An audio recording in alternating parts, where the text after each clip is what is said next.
How do you deal with depression in your addiction? A lot of us who struggle with addiction, we have underlying mental health issues. My first mental health issue I was diagnosed with at a young age was ADHD, which can manifest in forms of irritability, mood swings, aggression, attention difficulties. And I struggled with that throughout my life. Um, and I was on Adderall for many years up until I was maybe 16, once I got off it.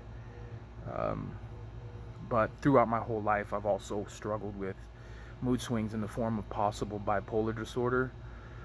Um, I was diagnosed with potential bipolar disorder. They tried to put me on lithium, and I was like, nah, I ain't doing that. Was definitely depressed. I was diagnosed with depression and anxiety multiple times. And that was one of the reasons why I was struggling with drinking, is because I would use drinking to numb myself from these feelings of despair and loneliness and shame and guilt, and a lot of trauma that happened as a child. A lot of my depression and anxiety come from my relationships because I have attachment issues.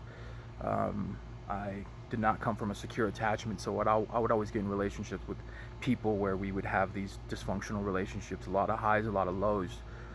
And those would bring out the worst in me because of my own insecurities and lack of self-worth. And it wasn't until I went to a treatment a year ago where I started to learn how to love myself and be in a healthy relationship with myself. And by doing that, I've been able to help a lot of my depression towards relationship problems. Um, but yeah, the majority of the time that I ever drank or used coke, it was always because something triggered me, whether it was like a breakup with a girlfriend, or a girl I like not wanting to be with me, or not getting a job I wanted, or like this song that I put out when I was doing music not being successful enough, or thinking about that I have no relationship with my father and he's out on the streets, or um, just a lot of lack of gratitude.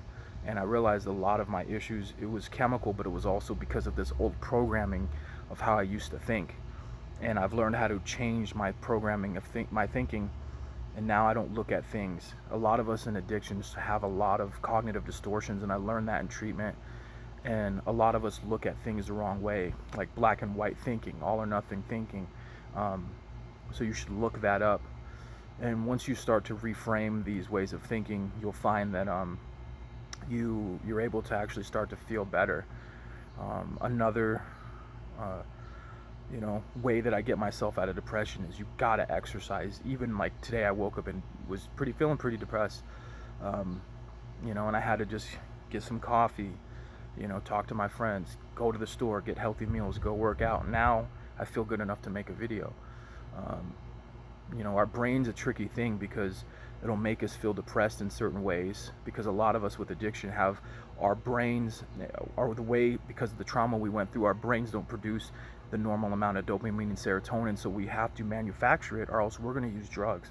So you got to work out, you got to eat healthy, you got to do all these different things to hit equilibrium. And I really want to stress that with you guys. um, in the past, whenever I felt depression, um, my first go-to was always drugs and alcohol. I would work out and do all that stuff, but for that heavy depression, I had to drink and party. And I just want to let you guys know that I no longer do that. And I've been sober for almost a year. Um, I had a brief relapse of like 3 days. So I had a streak of 7 months, a 3-day relapse, and now a streak of 3 months. Um, and I felt those emotions throughout this whole year, and I've really learned how not to give in and how not to go drink and use, because I don't need to do that anymore. And I have all these different tools, you know. Um, you can overcome it, but I mean, there was a period of time toward the end there that I couldn't go a week without drinking or using coke, because I was so depressed of where my life had been. I had went through a really tough breakup, a very codependent, deep, addictive relationship, and I was very hurt.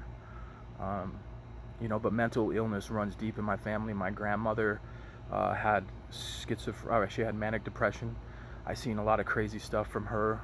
Going from like, she would go from like a really depressed state to a super crazy high state where she's homeless even though she has a home, and calling CPS on my mom, and trying to fight people, and sleeping with men. Uh, I seen one of my brothers and my uncle both struggle with schizophrenia, as well as my dad with manic depression. Um, when you're dealing with people like that, it's like I've realized, that mental health runs in my family now. I don't deal with those. My main thing is ADHD, depression, anxiety, and potential like moderate bipolar. Um, it's not a death sentence, is all I'm saying. This is part of recovery, guys, and you have to learn to manage these symptoms, or you're going to struggle, and continue to use, because we're using to try to balance our brains and deal with our pain. So the first thing you got to do is start working on that trauma and processing all that trauma that's weighing you down. And then the second thing is you got to learn how to stimulate your brain and give yourself the the daily chemicals that your brain requires, and not using drugs to hijack that outside of maybe a little nicotine and caffeine, which is, um, you know, okay, and then eventually getting off those too. Uh, so I just wanted to make this video to let you guys know you're not alone. Today I went through an episode this morning. I told my roommate, I was like, dude, I just feel fucked today, you know. But I knew that things weren't really fucked.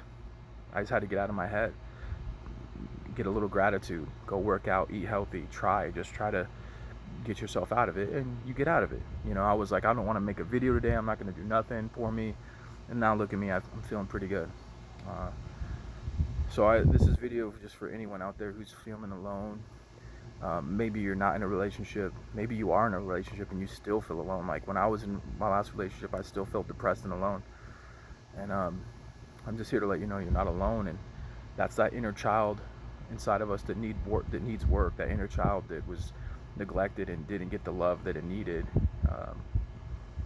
You know, I just want to let you know that things can get better, and things are continuing to get better. I'm a work in progress, and that's why I made this channel, is to make a first-hand experience for somebody who's going through recovery from PTSD, trauma, and drug addiction. I'm not some guy who has 20 years who's going to talk to you about a lot of stuff you can't relate to. I'm in it right now, and we're in it together. You know, I am not on any medication for any of these things. If my depression got to the point where none of these things I was doing was working, I would try medication. In the past, I tried some medication, but the side effects I did not like. I got off ADHD medication because it made me feel like a zombie. I got off Lexapro because it also made me feel flattened out. And I found that I'd rather deal with my highs and lows naturally. So I'm going to close this video. Thank you guys for watching. Please let me know your experience with depression below, and have a great day.